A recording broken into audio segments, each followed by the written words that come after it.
Bienvenue sur Milcrea TV. L'actualité de la semaine démarre avec le mot d'ordre de débrayage observé mardi 14 janvier à l'appel du G20 regroupant plusieurs centrales syndicales a été largement suivi. Le G20 rappelle l'État a respecté les accords signés en 2014. Les syndicalistes menacent d'exécuter leur plan d'action si rien n'est fait pour satisfaire leurs revendications. Le procès de Lamine Diack a été renvoyé en juillet prochain pour des problèmes de procédure convoqués ce lundi 13 janvier. Le procès de l'ancien patron sénégalais de l'I2AF est reporté sur l'ordre du parquet financier en raison de nouvelles pièces versées au dossier. Pour rappel, Lamine Diack est poursuivi pour corruption active et passive, abus de confiance et blanchissement en bande organisée, notamment pour son implication dans un système de corruption voué à protéger des athlètes russes dopés. 5 autres acteurs présumés, dont son fils Pape Massata Diack, qui fait l'objet de mandat d'arrêt international actuellement à Dakar.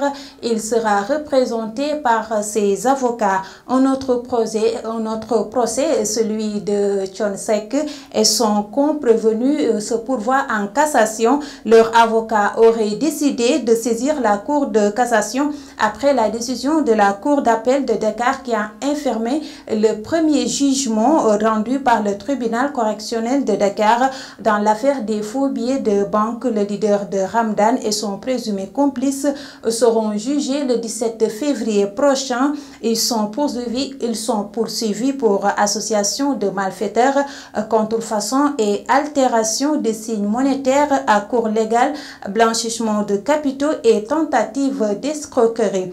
À présent, l'Union nationale des mareyeurs du Sénégal a levé ce mercredi son mot d'ordre de grève suite à la rencontre avec la tutelle. L'épineuse question de la surcharge à l'essieu a été résolue grâce à un surplus de 5 tonnes qui leur a été accordé.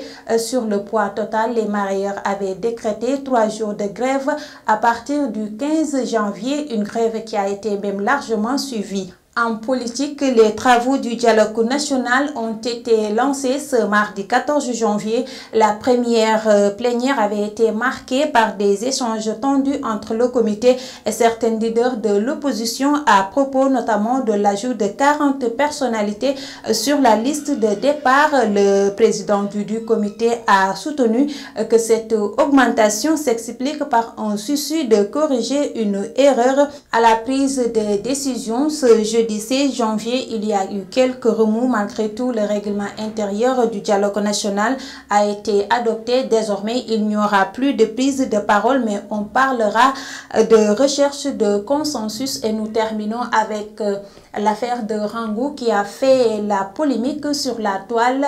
L'ancienne animatrice de la Sen TV a organisé une soirée privée au Sénégal dans une boîte de la place, ce qui a suscité un peu la réaction de l'ONG Jamra qui a un peu fustigé l'attitude de Rangou. Et c'est tout pour l'actualité de cette semaine. Rendez-vous la semaine prochaine. D'ici là, restez connectés. Milcrea TV.